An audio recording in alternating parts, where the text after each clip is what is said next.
right, Rod, welcome to 2022 and the Yeah We Know podcast. You're in the ring with Jimmy and, well, you. Rod, how are you, bud? I am excited, Jimmy. I want to apologize to you. I want to apologize to the wrestling marks out there. I want to apologize to the kayfabe fans. I want to apologize to the AEW folks who like to hate me. I want to apologize to the WWE folks who love Seth Rollins the way that I do. I had to squeeze WWE out for a little while during the month of December. I felt like maybe I wouldn't miss much, and it turns out maybe I was wrong because a whole lot of stuff happened, but I came back in full bore, watched year one live in person in my living room on Saturday night, so there's lots to talk about. So there's like 3 or 4 different burying the leads I can do, but I think I'm going to do this one. Rod, can you believe the huge announcement we got last night? Johnny Knoxville is entering the 2022 Royal Rumble. Unbelievable. This is huge get for WWE. Such a mainstream in the heart of all the kids and adults. Johnny Knoxville, Royal Rumble. Will he go out as champion?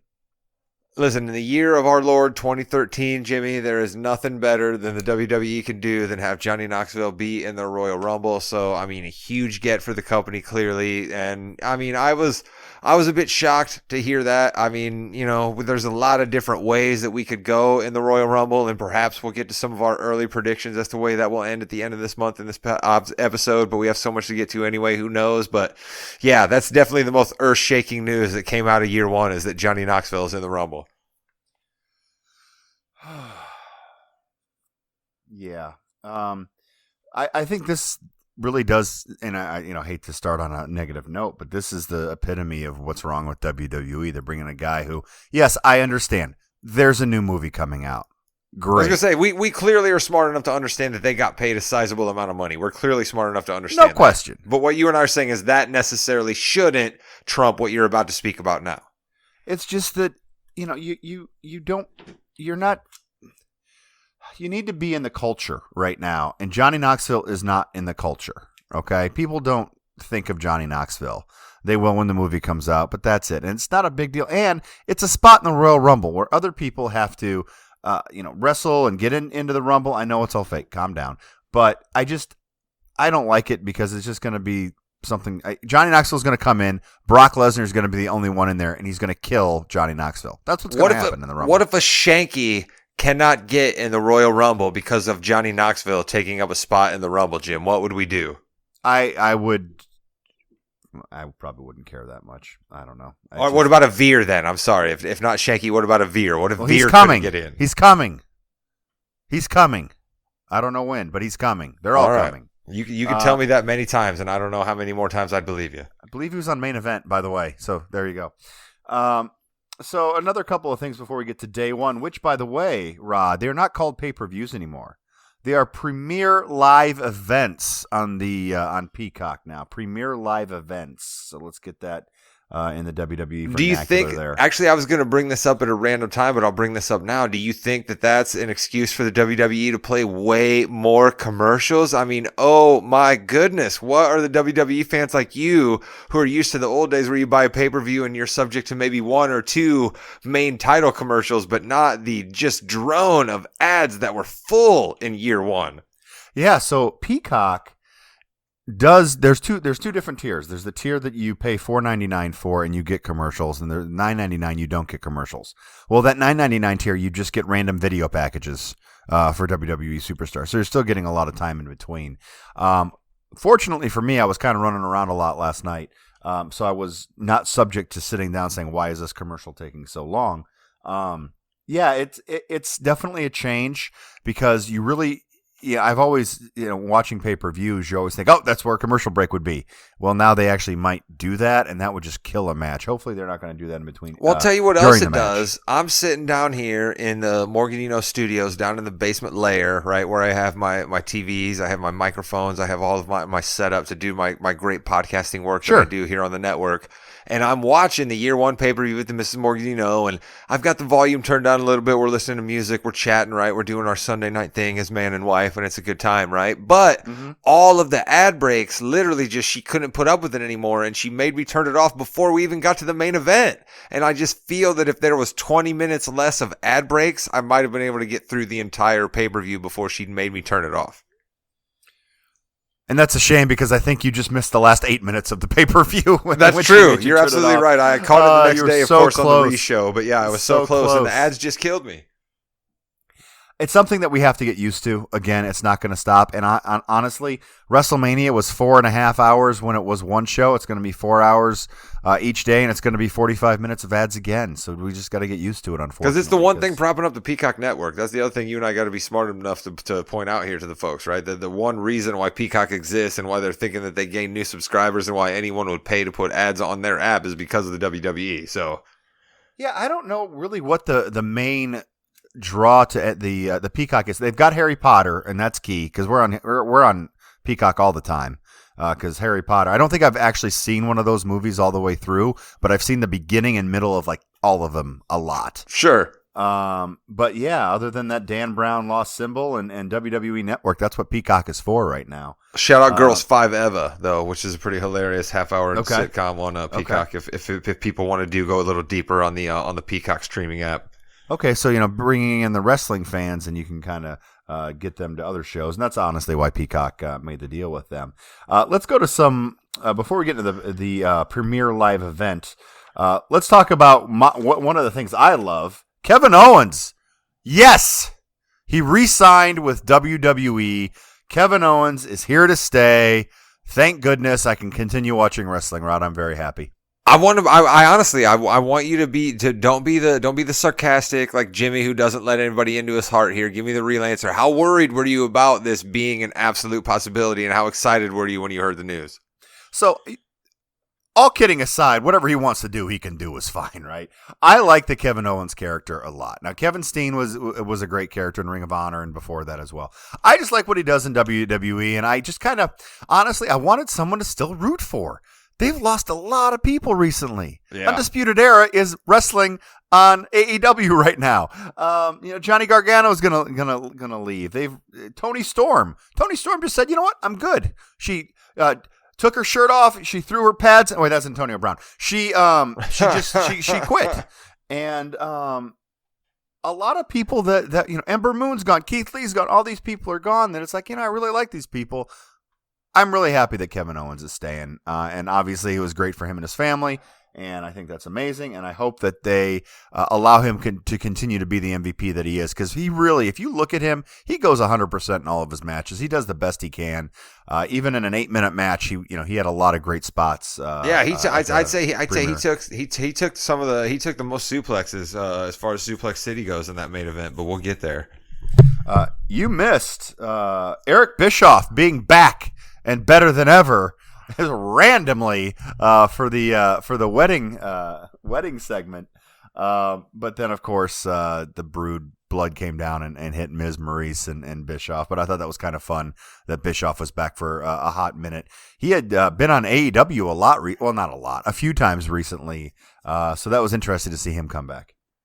Well, I mean, you can say that Eric Bischoff came back to officiate the remarriage ceremony between The Miz and Maurice, or you can say it was just a triumphant spot for my guy Miz, which is how I choose to look at it. I was excited to see my guy Miz back from his Dancing with the Stars sojourn. Excited to see that he had a little bit of a run with the Rated R superstar, the Hall of Famer Edge. I thought that match was fair to decent in the year one pay-per-view. So just, you can talk about Eric Bischoff all you want. I choose to look at the Miz angle of things, Jim, as you know I always do. Sure, and I think WWE really needs to look at their marketing because it is the 15th time you've called it year one, and it's actually day one, the pay-per-view, the Premier Live I'm just a big fan of the Michael Cera Jack Black movie, year one. I was thinking that the whole time. New Year's Revolution wouldn't have been a better name. They had that a while ago when Edge actually cashed in his Money in the Bank for the first time at New Year's Revolution. But I digress. So day one, the Premier Live Event, bearing the lead. Earlier in the day, Roman Reigns tweets out that he has COVID and he will not be able to be on the show tonight. How was that conversation between he and McMahon, you think? I wondered too, right? I was going to ask you, do you think that is that the best way that we can break that news? Is Roman Reigns, the newsbreaker himself, the best way to do that? I kind of wondered about an awful lot of it because I have wondered if McMahon, I mean, I'll just answer you truthfully here. As much as I love McMahon and try to be the one who backs him up here from time to time when you take shots at the old man, I think if Vince McMahon had his druthers, Roman Reigns would have wrestled with COVID or without COVID, personally. Oh, so yeah, I think question. This is No probably question. This is probably more Roman decided I wanted to be safe. Is probably how this thing went down. Yeah, and cynical wrestling fans too. They're, is this a shoot? Is this a work? What's going on? Obviously, he had COVID, and you've got to be extremely careful with leukemia. He's in remission, obviously, but you never know what can happen with the disease. That Omicron isn't as bad. You don't know with people that have the pre-existing conditions. So hopefully that he is able to come back better than ever. But that literally caused them to change every single plan they have for the next 6 months because I actually think they had a direction they were going. Really, you had the plan. You believe that? Someone who comes on this podcast all the time and tells people they never plan anything beyond the seat of their pants and what's happening in the next 5 minutes. You really believe that? They had a plan. Roman Reigns, Brock Lesnar. They had it all the way up until WrestleMania. I think they had that set, and they probably had a couple other things too, right? Screw it. We're gonna throw everything out. We're just gonna change everything and fly by the seat of our pants. So we'll get into that match here in a little bit, but. So you lose a huge match. You lose probably a 20-minute match. Well, let's say real quick. Let's hope Roman ahead. Reigns comes back really, really quickly because we would assume, we don't know this for a fact, but we would assume somebody like him made the good decision to be vaxxed and boosted. And normally what we've seen in the Omicron situation is if you're vaxxed and boosted, you can be back rather quickly. So we could see the Tribal Chief possibly on Friday night for the first SmackDown of the new year. Yeah, you could be back in 5 days if everything goes okay now. So Shout out to Carson Wentz, Indianapolis Colts quarterback, who couldn't quite lead the Colts to the victory today, but this isn't the podcast for that. It's not, but I want to talk about it so bad. Anyway, so Roman's out with COVID. They gave a lot of the matches more time, and we'll talk about that here in a minute, except for one match that was only 8 minutes long, which I didn't think would be. But we started the pre-show with Cesaro and Ricochet versus Sheamus and Ridge Holland. Story coming out of this is Ridge Holland breaks his nose after Ricochet does a standing 450 and knees him right in the face. The blood was all over the place. He missed it by a lot, though. Let's be honest. He missed it by a lot. Oh, he kneed him right in the face. It was ridiculous. So basically, it's a 2-on-1, two good guys against one bad guy, and the bad guy prevails, which I thought was interesting. You have to do what you got to do. Sometimes you can call an audible, but Sheamus gets the win there. Not much you can say about this match because it was just kind of thrown out the window right away. It certainly was, and I mean, how many different times have we seen a guy go down to a bro kick from Sheamus? I mean, Sheamus is a good soldier. He's participated in a lot of different storylines, jobbed to a lot of guys. So I'm not surprised to see Sheamus get himself a victory because it happens more often than I'd like it to. Speaking of seeing things numerous times, we've got the Usos and the New Day. They're never going to have a bad match, Rod. That's true. These four are really good together. But I felt like I hadn't been gone. I mean, we talked about the beginning of this podcast. Exactly. I've been off for a couple weeks. I felt like I hadn't been gone because I'm like, oh, the Usos and the New Days are still fighting. I haven't missed anything. We did get to see the 3D, which I guess turned into the 1D because whatever it is. The 3D is the Dudley Boys finishing move, which Bubba Ray Dudley did give the Usos his blessing today to use it. Not that they needed it, but the Usos get the win with that, so they move on. Not really much to say about this. I mean, the tag team division is something that Vince McMahon doesn't care about. You can plainly see. I don't know. What do you think about this one? This is a pretty good match, obviously. Well, I mean, the Usos are going to continue to be people that I respect their in-game work, right? I mean, they just do great work, and obviously the New Day does great work, and the crowd is going to continue to be behind the New Day, but like you talk about all the time, we've seen it too many times, so there's just no circumstances where I thought to myself, are the New Days going to win the belt here? And if they do, it's not going to get a huge pop because we're going to be like, okay, fine, they won it, but you're probably just going to give it back to the Usos a couple weeks from now because we just have no clear vision or destination of anywhere we can go in the tag team division, just none whatsoever. Are you pleased with yourself? What has happened with Happy Corbin and Madcap Moss? See, this is one of those. Your I'm glad fault. you asked me. I know. I'm glad you asked me fault. about this. I'm glad you asked me about this. And this is one of those situations where you have to be careful what you ask for, right? I wanted my guy Happy Corbin to be a thing. I felt like he had the athletic gifts. I felt like he had a bit of charisma. I felt like he could be someone who could hold storylines. He could move crowds, probably in the way that he is now. But I gotta admit, man, I don't know where we're going with Madcap and him. Okay, sure, he's wearing expensive clothes, but we've seen that out of how many different wrestlers, and I don't know, man. I'm getting a little sick of my guy Happy Corbin, I gotta admit. And I even been gone for a couple of weeks, and I came back, and I'm still sick of it.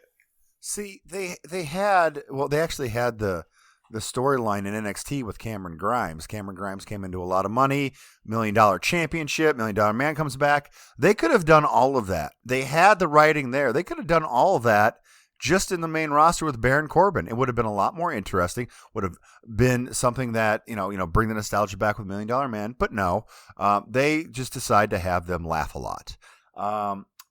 Moss and McIntyre had a good match. They did. But no one cares about Moss. That's the issue. Yeah, you're killing this guy Moss, which you talk about so often. He's fine. They He's just good. don't know how to bring people. He's got a great athletic ability, but they're killing him being the suspenders guy who just makes bad jokes. I mean, they're killing him right from the start. And then a great transitions today, by the way, Rod. Speaking of killing him, they killed Drew McIntyre after the match. I think Drew McIntyre is going to be out for a little bit.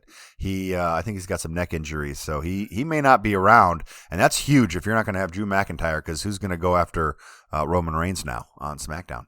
I was surprised to see that, and I was also surprised to see that. Adam Pearce. All right, let me just take a quick sojourn here. All right, Adam Pearce. I sort of love you. I respect your ability to be able to at times project I'm the WWE official and you're supposed to listen to me, but your also ability to be completely non-existent and non-important whatsoever is also amazing, because he was there in plenty of time to stop all of that from happening, and he just kept doing no, let me get as far away from Roman Reigns as I can and just throw my arms back to act like I'm trying to stop this, but please, I need you to follow through with this whole thing because that's my storyline. And it's just come on, Adam, we need to be better. We're going to talk about who we can see challenging here in the future coming up at the end of the show, so stay tuned for that. But next we have RK Bro versus the Street Profits, and an okay match. Ending I thought was good, but I know you have a lot of thoughts on the Street Profits here, Rod. I do. What I think that match secretly was, and again, I'm really pumped now to kind of bring this up for a quick little, another sojourn. This is my word for the podcast, sojourn. But you talked about how you thought there might be long distance storytelling going on. I thought that what that match was a sneaky little preview for us of what Montez Ford as a main eventer might look like, right? Because there's a lot of spots in that match where he's fighting with the legend killer, Randy Orton, right? Surefire Hall of Famer. And Randy Orton is just a shout out to our guy, David Shoemaker from the Masked Man podcast over on the Ringer University. He uses this all the time. The Randy Orton measuring stick, right? If guys are bigger than Randy Orton, then they're just big guys and they're clearly going to be great. But as long as they're as big as Randy Orton, they look imposing enough, right? And he's a guy who's fought in many main events. He's got the record, right, for most pay-per-view matches. Isn't that something Randy Orton holds at this point? I believe so, yes. That's what I mean. So you get a guy like Montez Ford working in the ring with him, getting a little bit of that sauce of what it's like to work with somebody as a big time villain, as the number one babyface. I just think we need to think about a couple of spots within that match a few years from now, if Montez Ford is still around in the WWE, when we see him maybe being a big time babyface that the crowd is even more behind than they are now, just as the leader of the Street Profits. I can't wait till we talk for day one in 2025 about how the Street Profits and RK Bro fought again. The tag team championship match. Okay, well then let's drill down on that then for a second. So you don't see RK Bro losing anytime soon then, huh?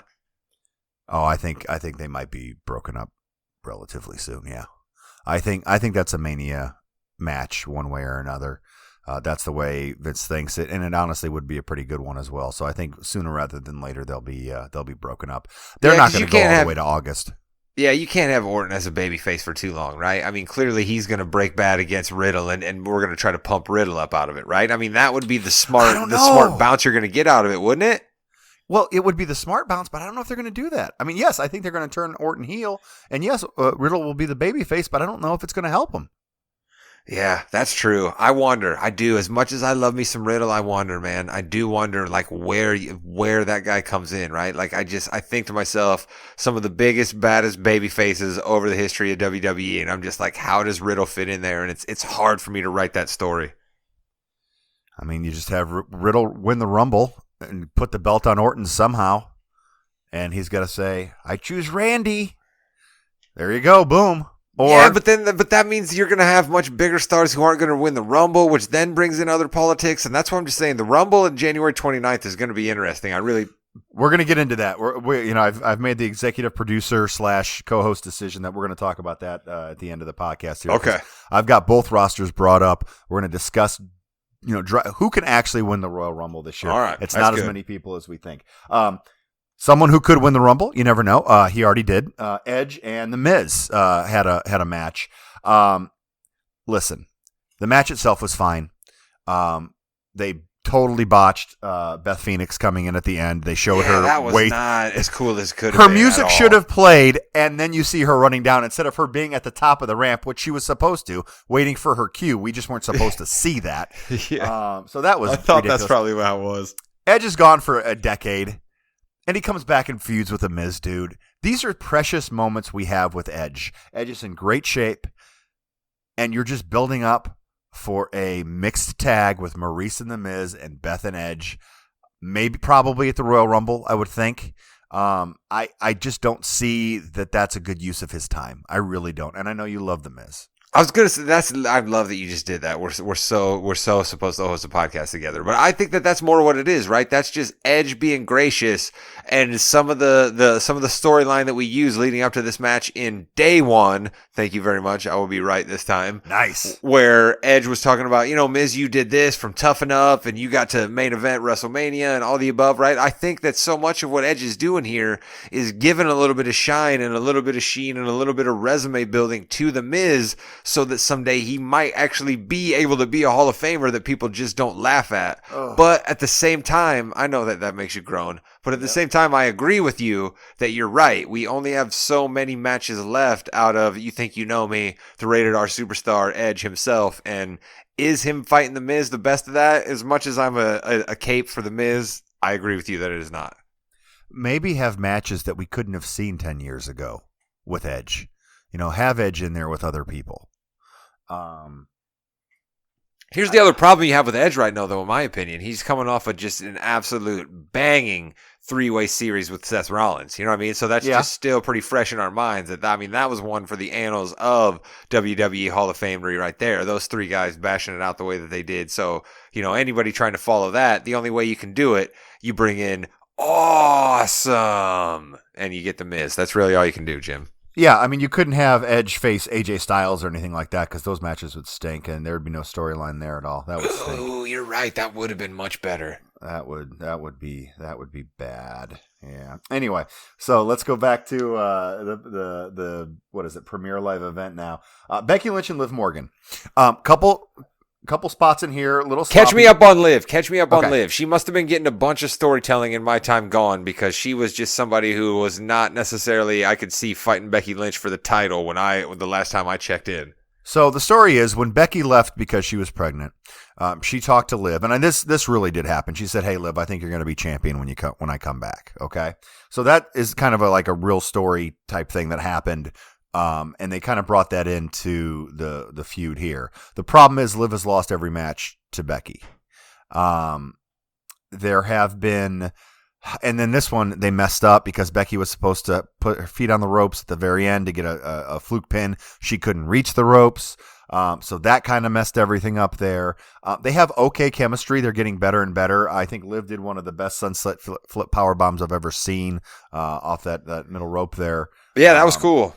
That was a good spot. But they just kind of messed up the ending. And heel Becky is just not good because people like her still. That's the issue. People like Becky Lynch, and Liv Morgan is not the person to put her over. You need a Bayley or a Sasha Banks or someone like that if you really want a face to get over on Becky Lynch. Yeah, you're absolutely right. That was exactly what that match was lacking. Is that, like, okay, I see that you want Becky Lynch to be the heel and get all that heel energy, but you have to have somebody who can counterbalance that, right? And I just think that that's the thing we don't think about enough so often when we I'll call myself out here, and I won't put you in this with me, where I always want people to break bad, and I like the heel turns. But you have to have somebody to counterbalance that heel turn for it actually to be compelling story. And you're absolutely right that as much as I want to love my namesake Liv Morgan here, she doesn't quite have that same juice, right? Like if we're going back to 8th grade chemistry class with Mr. Cox, right? And we got to have the counterbalance on either side of that weight. Liv Morgan just does not counterbalance with Becky Lynch or big time Bex, I guess, which is more who she is now. For those of you doing the drinking game, that was Mr. Cox from 8th grade chemistry. That's right. So, yeah. Shout out. Morgan! Shout out. Then we had, with Liv Morgan, with anyone, really, to build someone up, you have to have them continuously beat people. And she never beats anybody. You're absolutely right. Really, that's her biggest problem. She's gotten a couple here and there, but nothing. Yeah, and she continues to lose. And they're going to still continue this feud on for some reason. Just move on to something else. Yeah, it's okay to move on to something else. You know what? You know what Liv Morgan needs? Liv Morgan needs a bit of a run like what you're seeing right now between Nikki ASH and Rhea Ripley, right? Liv Morgan needs a bit of a tag team champion run again with somebody else who kind of like builds her up and somebody who like gives her a little bit of credibility and like, oh yeah, all right, if this person's cool with Liv Morgan, then Liv Morgan's cool. I think she needs a little bit of that maybe. She could, yeah. All right, so main event, Fatal 5-Way. Brock Lesnar has how many of these, you're our historian here. Let me pin you down real quick before we get deep on this. How many Fatal 5-Ways have we seen before? This is something that we don't see very often, I'm sure, right? This has to be just a handful of times. Yeah, not on a main event of a pay-per-view. We've had 6-pack challenges before. We've had a variety of multi-person matches, but you don't really see it that much. And the rules, you never know what the rules are going to be until the match starts, generally. One was anybody who gets a pinfall or submission wins is what they decided for this one. Correct. And I was both surprised and not surprised at all because this way you don't have to hurt anybody else except for the person who gets the pin. Instead of, they think if you pin somebody, it really hurts them, but it can and it can't. An 8-minute match with these guys. I will tell you one thing. A lot of spots in that 8-minute match. When I saw it was 8 minutes at the very end, I was shocked it was only 8 minutes because that was an action-packed matchup. I thought it was terrific. Let's go through some of the spots there. We had we had Lashley taking Lesnar through the barricades on the outside, right, with the spear. We had that spot. We had Lesnar dropping 6 straight suplexes to both Owens and Rollins as soon as the match started out, right? We had the Rollins and Owens kind of teaming up with busting Lashley through the announcer desk, right? I mean, these are all things that are just in this 8-minute match that you talked about.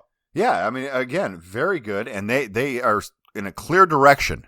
And we'll talk about here in a second with the next few months here, but Big E takes the loss. He gets pinned clean in the middle by Brock Lesnar. I believe it was the second F5 given to Big E. It was. I think it was. And Lesnar gets the pin. Going into the show, going into the day, Big E was coming out as champion. Obviously, with Roman Reigns out, things had to change. So now Brock Lesnar is your champion. It's a shame that they didn't let Big E grow you speak on this. A little bit more. You speak on this because before you and I took a little bit of sojourn for the holidays, I used to pin you down an awful lot about when Big E might lose the belt. And you always talked about how excited you were that Big E won the belt. You felt that it was a cool payoff. It was one of those almost goosebump moments for a guy like you who's real cynical. It was almost one of those moments for you. What did you feel about the same old Brock Lesnar, the Beast Incarnate, just taking the belt back? They've done a really good job building Brock Lesnar up as a babyface, and I will give them credit for that. So it was kind of a cool thing to see that Brock Lesnar win. But yeah, it's kind of, and again, it's a television show, and we talk exactly the same about other shows that we've watched, especially on the Morgan Network. Succession, a couple big episodes we had on that. But yeah, it's a show that we watch, and you kind of feel. You feel bad when it goes in a direction you didn't really want it to go. I really hope that Big E just doesn't become a part of the New Day again, which I have a feeling he's going to somehow. They'll figure that out. I don't know where he goes from here, Jim. I just don't. Because he got pinned in the middle of the ring. So this is basically telling us that they don't want a rematch. They don't want anything with this. They want this to be done. They want to go to Lesnar and Lashley because that's what was going to happen at the end of that match. They were looking at staring each other down. Lesnar and Lashley in the main event of the Royal Rumble, I think, would be a terrific main event. Absolutely. And then let's think about what else Go we ahead. talked about here. All the spots that I just went through in that match, not a lot of them involved Big E, right? I mean, I guess he Correct. ultimately was the one who took Lashley down through the desk, right? But he wasn't the one who did the whole setup, you know? I mean, Yeah. he was forgotten about in some of those big setups, right? And then you have the whole Owens and Rollins teaming up. And of course, listen, you talked about fandom. We watch TV shows. I knew there's no way, shape, or form Seth Rollins was winning that match. But everybody that listens to this podcast knows how much I love Seth Rollins, to the point of I got a Seth Rollins t-shirt for Christmas this year, and it was my favorite gift. So the whole time I'm watching that, I'm thinking, can Seth Rollins sneak in here somehow? Can we get a pin for Seth Rollins? As much as I knew that just never happened, my fandom crept in, and I still wanted Seth Freakin', who apparently now we all have to refer to him as that. That is Seth his actual Rollins. name now. Yeah. What the hell is that? Stop it. His name's Seth Rollins. Yeah, you call it Seth freaking Rollins, the head of the table, the phenomenal one. Stop it. Yeah. Stop it. Seth Rollins. Too many nicknames. And if you remember, Rod, Seth Rollins won an opportunity to face the WWE champion in a one-on-one match that then became a three-way, that then became a fatal four-way, that then became a five-way because someone just said, I'm going to be in the match now. The only thing I love about that, though, if there's any character in the WWE universe that can use that to tell a great story, it's Seth Rollins, right? And so the way... But he beat Brock Lesnar once. He's already beaten him. Exactly. But So- I mean, just his need for revenge and like his need to just do like big things the next couple of weeks because he'll just continue to further that narrative of how much he got screwed. I'm looking forward to that. So Lesnar's your champion. And we have Again, let's point out again to the listeners here who are joining us because they don't follow wrestling as much as we do, and God bless all of them. You believe that at the start of the day before Roman Reigns had COVID, there was absolutely no scenario where Vince McMahon wanted Brock Lesnar to be WWE champion. he wasn't. I don't think he was going to beat Roman Reigns. Clearly, And I think but again, Big E I'm would just have saying. won. You're saying Big E was. You think Big E would have won that match if it's Yes. a 4-way and Lesnar's not in? That's what I guess I'm trying to say. 100%. Yeah, Big E would have won the match. Yeah, he would have. So you think they said to themselves when they were like, okay, we got Lesnar here and we clearly can't have him not fight. Let's put him in the 5-way. And then they clearly said to themselves, well, Brock Lesnar can't lose this match. You think that's sort of how it went down? Kind of, because he could have not taken the pinfall, which when they said it was only a pinfall or submission, I thought that that's what they were going to do. Is Owens was going to get pinned because they always can pin Owens by Big E, and then whatever would happen. But no, I don't. I think that they just said, what is the biggest thing we can do now? What's going to get people talking? And it's going to be having the person in the biggest feud in the company right now not be able to continue that feud because he is on a different brand. But he's also not going to be showing up on Raw, though. I mean, you and I both know that. Well, he'll be on Raw on Monday, I'm assuming. But other than that, yeah, correct. He may not be on Raw again until the Raw before the Royal Rumble. You never know. I have a feeling they're going to do a Big E Brock Lesnar rematch on Monday just to get that out of the way. Okay. Because that does seem to be the way they do Lesnar as well, right? They just kind of get him out in like big chunks and then they give him time off. Yeah. Oh, yeah. He's got a few different. His deal is he can only wrestle so many times a year, so they have to do that. It's interesting. I mean, does this go to a unification match at WrestleMania?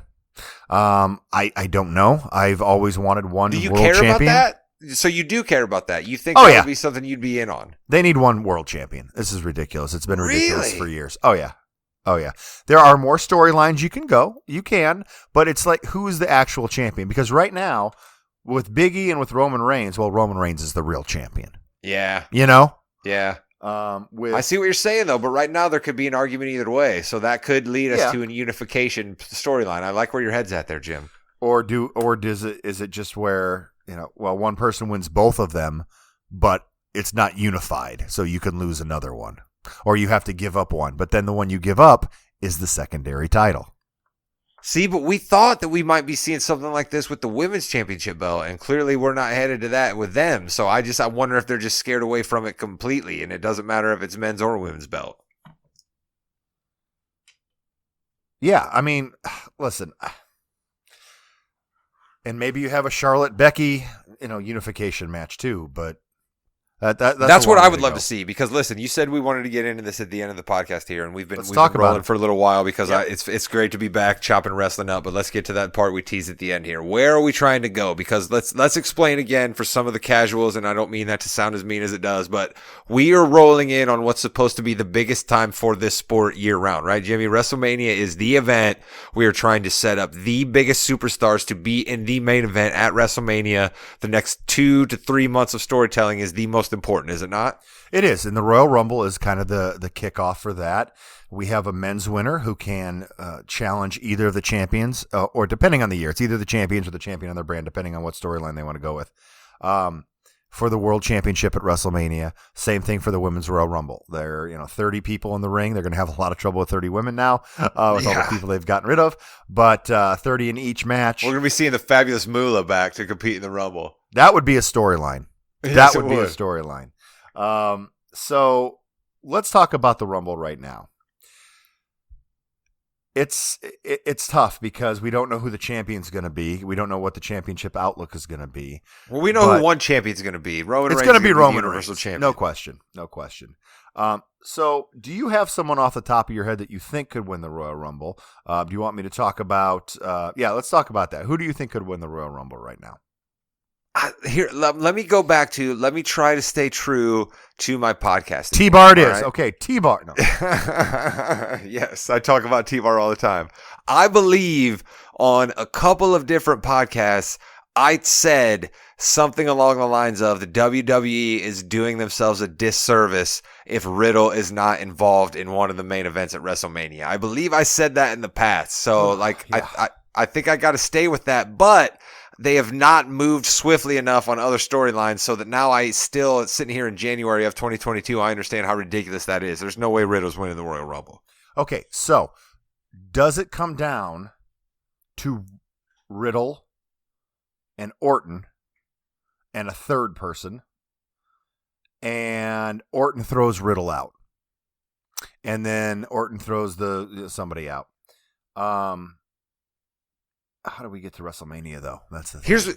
Here's what I think. I think that the WWE did themselves a disservice by having Edge win the Rumble last year, because Edge winning the Rumble right now falls right in a sweet spot and makes an awful lot of sense.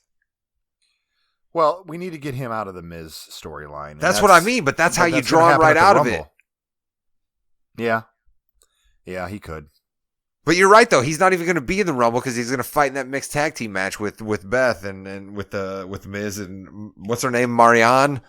Maurice, whatever. Marianne Maurice. It doesn't matter what her name is. To quote my guy, The Rock. To quote your guy, The Rock. I think Riddle. I think Orton winning the Rumble makes sense, but also it's Orton winning the Rumble. Can we do something different, please? See, but I wondered, have we gotten a little bit away from that because of how Orton's one of the biggest fan favorites out there right now, is he not? Right? It seems like he's getting a bit of a bump off of everybody's like, oh shit, Orton's been around for a long time. Let's give him mad respect because of that record that he just broke. It just seems to me like Orton's got a bit of a bump right now with the people.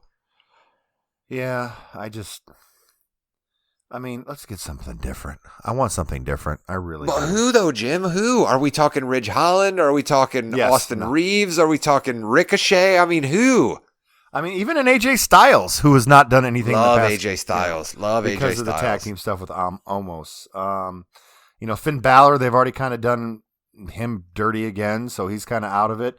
Let's move to SmackDown real quick because with Drew McIntyre being out, we talked about this earlier. I'm going to list. We're speculating, though. Let's just be honest. We're speculating. I think I'm pretty sure he will be. But let's if McIntyre is not in the title picture and Lesnar's on another show, Roman Reigns has to wrestle somebody between now and the Rumble. I'm assuming. Okay? These are the men on SmackDown. You ready? Uh-huh. Angel, Garza, Cesaro, Gulak, Happy Corbin, Humberto Carrillo, the Usos, King Woods, Kofi Kingston, Mace, Mansoor, Mustafa Ali, let's see. Ricochet, Roman Reigns, obviously. Sami Zayn, Shinsuke Nakamura, Sheamus, and Shanky. All right. There's a couple of answers in there that aren't great, but they're the only answers, right? Yes, and correct. the answers are Shinsuke Nakamura. Yep. I would be fine with Shinsuke Nakamura, Roman Reigns, locking horns. That to me makes a little bit of sense. And there was somebody else in there that made sense to me Sami too. Zayn? Yes, Sami Zayn. I'd be fine with Sami Zayn and him locking horns a little bit. And then there was one other name. See, I mean, Ricochet, but no. Sheamus? No. Sheamus, we've seen that before Kofi, too. King Woods, but we've seen that. Mansoor. See, to me, you could give me right now. This is not something that you could do a premium live event around between now and then, but this is something you could build at least a little bit of a storyline for SmackDowns. You could have Mansoor and Ali Singh. What's his name? Tiger Ali Singh, or is that Mike Tyson's Punch Out? Oh, dear Lord. It's Mustafa Ali.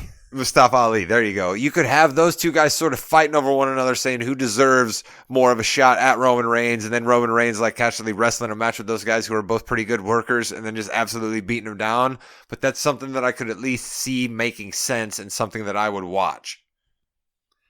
I think they're going to have to move somebody over to SmackDown too. I don't know who, or bring somebody up because that's a pretty tough list because they've kind of done Nakamura. Just do exactly what you're talking about and put Lesnar over there because Lesnar, every time he gets the chance to talk for himself, right? He says, "I'm a free agent. I can do whatever I want." So just have him pop up over on SmackDown, even though he's wearing the Raw belt. Just do that. I guess so. I don't know. Listen, 2022 is already off to a weird start with wrestling. We'll see where it goes from here. We also do have, some AEW, some big AEW news. They moved to TBS this Wednesday with Hangman Page and Bryan Danielson doing the return match for the championship. Wait a minute. So TNT booted him? No, they moved him because they were going to be, I think, preempted so much. They moved him over to TBS. It's actually, I think it's a bigger station, so they're very happy. AEW is it NBA related? Is it my precious NBA related? Is why they're moving him? I think it's both hockey and the NBA. I think. Oh, that's right. TNT does have hockey now, which is completely not something that we talk about on the Morgan Podcast Network. Well, and hockey gets a lot worse ratings than wrestling, by the way. So that's interesting. There's no Canadians involved in this podcast network either. So we need to work on that maybe.